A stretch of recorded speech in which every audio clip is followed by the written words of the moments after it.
dalam tangan-Mu, dalam rencana-Mu Tuhan.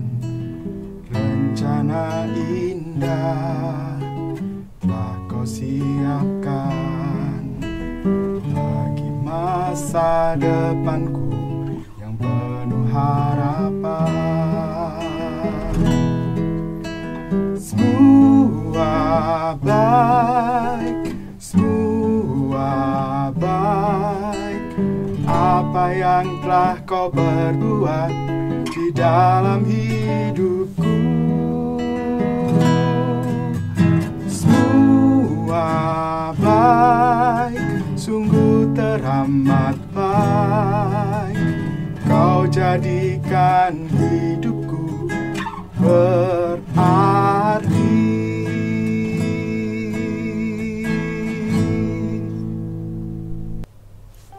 Haleluya, haleluya, haleluya. Selamat pagi Bapak Ibu, Saudara yang terkasih di dalam Tuhan Yesus Kristus. Selamat bertemu kembali di menu sarapan GPDI Situbondo. Bersyukur kepada Tuhan Yesus jika kita sampai hari ini masih diberikan nafas kehidupan dan kesehatan, sehingga kita bisa mengasihi Tuhan dan melayani Tuhan pada hari ini. Bersyukur juga kepada Tuhan Yesus melalui Bapak Ibu Gembala yang masih saya diberikan sebuah kesempatan untuk berbagi tentang firman Tuhan yang berlaku di dalam kehidupan saya. Bapak Ibu Saudara yang terkasih di dalam Tuhan Yesus, sebelum kita memulai semua kegiatan kita pada hari ini, mari kita mendasari hidup kita pada hari ini dengan bekal, dengan firman Tuhan yang akan menjadi tuntunan kita sepanjang hari ini dan pada hari-hari yang selanjutnya. Bapak Ibu, mari kita buka ayat Alkitab kita masing-masing. Kita buka dari Kejadian 1 ayat yang ke-25. Kejadian 1 ayat yang ke-25. Saya akan bacakan untuk Bapak Ibu Saudara. Allah menjadikan segala jenis binatang liar dan segala jenis ternak dan segala jenis binatang melata di muka bumi. Allah melihat bahwa semuanya itu baik. Haleluya.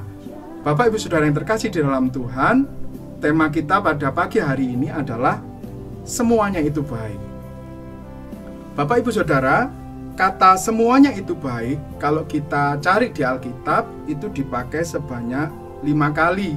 Dan kita bisa temukan di Kejadian 1 ayat yang ke-10, 12, 18, 21 dan 25. Dan kalau kita tinjau dari perikopnya di Kejadian 1, itu judulnya adalah Allah menciptakan langit dan bumi serta isinya. Dan sesudah menciptakan beserta dengan isinya selalu diakhiri dengan kata-kata semuanya itu baik. Haleluya. Dan apapun yang sudah diciptakan Allah dan yang terjadi di dalamnya, tentunya ini adalah semuanya adalah baik.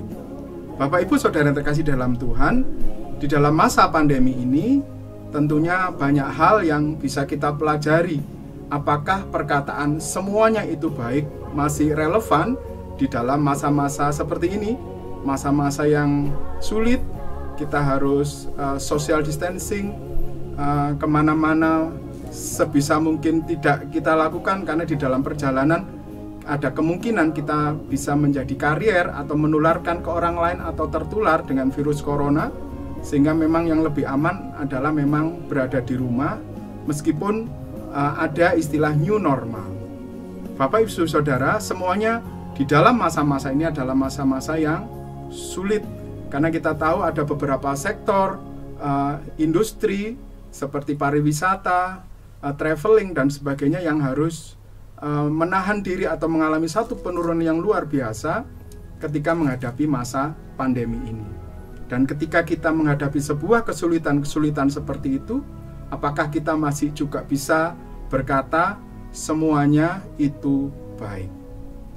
Bapak Ibu Saudara yang terkasih di dalam Tuhan, bagaimana kita bisa menghadapi masa pandemi ini dan bisa berkata semuanya itu baik. Kita akan bisa belajar dari Alkitab kita masing-masing. Kita akan bisa belajar, salah satunya adalah dari cerita tentang kita bisa lihat cerita tentang orang yang buta sejak lahirnya. Nah, di situ dikatakan bahwa jawab Yesus, bukan dia dan bukan juga orang tuanya, tetapi karena pekerjaan-pekerjaan Allah harus dinyatakan di dalam dia. Jadi kalau saya baca dari awal, waktu Yesus sedang lewat, ia melihat seorang buta sejak lahirnya.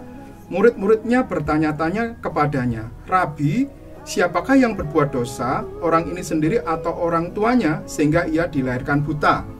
Jawab Yesus, bukan dia dan bukan juga orang tuanya, tetapi karena pekerjaan-pekerjaan Allah harus dinyatakan di dalam dia. Jadi yang pertama adalah bahwa kemuliaan dan kuasa Tuhan itu dapat dinyatakan dalam dan melalui kita dalam sebuah kesulitan-kesulitan atau tantangan-tantangan. Itu yang pertama. Yang kedua, sebuah tantangan-tantangan juga yang kita hadapi seperti pandemi sekarang ini juga bisa untuk memurnikan karakter kita. Kita bisa lihat dari 1 Petrus 5 ayat yang 10, tertulis di situ bahwa tetapi Tuhan, sumber segala kasih karunia yang sudah memanggil engkau kepada kemuliaan kekalnya dalam Kristus Yesus, setelah engkau menderita sebentar, menjadikanmu sempurna, menegakkan, menguatkan, dan membuatmu kokoh. Bapak, Ibu, Saudara yang terkasih dalam Tuhan, karena saya seorang guru dan seorang pendidik di SMP, salah satu SMP negeri, saya terkadang juga mengalami kesulitan-kesulitan di dalam mengajar ketika menggunakan Zoom atau menggunakan Google Meet atau mengirim tugas melalui Google Classroom. Tapi terkadang saya juga sering ngobrol dengan beberapa anak-anak muda di gereja. Ada 2 anak muda yang saya tanya tentang kuliahnya. Ada satu anak muda bilang, "Bagaimana kuliahmu?" Saya tanya seperti itu. Dia bilang, "Percuma sekarang kuliah, Om." Manggil saya Om. Karena apa? Karena nggak ketemu sama dosennya. Jadi seperti itu. Ya saya memberikan sebuah motivasi. Semuanya ada maknanya, semuanya ada maksudnya. Tetapi ketika saya tanya ada satu anak muda yang luar biasa dan saya tanya, "Bagaimana kuliahmu?" Dia bilang, "Ya, memang penuh dengan kesulitan. Tetapi saya tetap bersemangat, meskipun saya cuma dikasih video, data, dan sebagainya yang harus saya olah, tapi saya mengerjakannya dengan sungguh-sungguh dari berbagai sumber." Ini adalah sebuah jawaban yang luar biasa.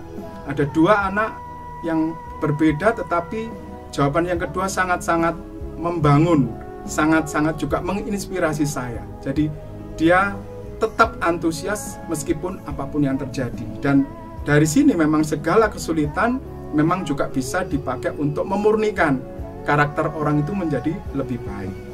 Yang ketiga, kita bisa juga baca dari Yakobus 1 ayat 2-3. "Saudara-saudaraku, anggaplah sebagai suatu kebahagiaan apabila kamu jatuh ke dalam berbagai-bagai pencobaan, sebab kamu tahu bahwa ujian terhadap imanmu itu menghasilkan ketekunan." Bapak, Ibu, Saudara, memang dalam konteks ini di Yakobus 1 memang berbeda, mungkin sedikit berbeda dengan apa yang kita alami di dalam pandemi. Tapi prinsipnya bahwa jemaat pada waktu itu juga mengalami satu tantangan-tantangan. Nah, tantangan-tantangan itu ternyata juga bisa memperkuat iman dan pengalaman kerohanian kita, sehingga kita akan juga semakin erat dengan Tuhan, semakin melekat kepada Tuhan, dan itu juga akan menjadikan kita lebih baik, akan menjadikan kita mempunyai grafik yang naik seperti mempunyai karakter Yesus. Bapak, Ibu, Saudara, firman Tuhan ini berlaku di dalam kehidupan saya ketika di dalam masa pandemi ini. Tentunya saya tidak bisa bertemu dengan murid-murid saya secara langsung, tetapi saya menggunakan Zoom, atau karena saya ada di sekolah negeri memang sudah difasilitasi dengan Google. Google-nya adalah berbayar, dibayar oleh Dinas Pendidikan. Jadi saya leluasa menggunakan Google Drive, Google Meet, dan sebagainya, dan saya juga mendapatkan kuota data. Dengan demikian saya berupaya untuk menggunakan Zoom atau Google Meet setidaknya untuk bertemu dengan mereka. Memang satu kesulitannya adalah karena saya mengajar ilmu pasti atau IPA, tentunya ada hal-hal yang harus kontekstual, harus dipegang, harus dilakukan, harus diukur, harus diamati dan sebagainya. Dan itu ketika menggunakan media seperti ini, saya juga mengalami sebuah kesulitan, terutama di dalam menanamkan konsep, sehingga mereka juga tahu konsep-konsep IPA yang berlaku di dalam kehidupan mereka, sehingga mereka mempunyai bekal yang cukup untuk mengerti tentang fungsi atau manfaat ilmu pengetahuan alam di dalam kehidupan mereka. Tetapi ini tentunya akan membuat saya akan menjadi semakin baik dan juga berkreasi bagaimana caranya untuk membuat anak-anak juga mengerti. Jadi kita juga bisa melihat bahwa semuanya ini baik. Kalau dulu tidak pernah menggunakan Zoom, Google Meet, sekarang kalau dulu merasakan sebelum pandemi merasakan buat apa. Tapi sekarang ini menjadikan kita menjadi lebih kreatif untuk menyajikan sebuah pelajaran-pelajaran untuk anak-anak. Bapak Ibu Saudara yang terkasih dalam Tuhan, apa yang Bapak Ibu alami di masa sulit ini? Apakah Bapak Ibu mengalami satu permasalahan juga dalam hal ekonomi, dalam hal hubungan dengan keluarga, atau juga mengalami kesulitan-kesulitan yang lain? Kita hari ini belajar bahwa kita bisa melalui ini semuanya bersama dengan Tuhan, dan pada akhirnya kita semuanya bisa berkata, semuanya itu baik. Bapak Ibu Saudara, demikian firman Tuhan pada pagi hari ini. Kita akan bisa melalui hari ini dengan sukacita, karena kita yakin dan percaya Tuhan Yesus selalu menyertai kita, dan pada akhirnya kita semuanya akan selalu bisa berkata, semuanya itu baik. Tuhan Yesus memberkati.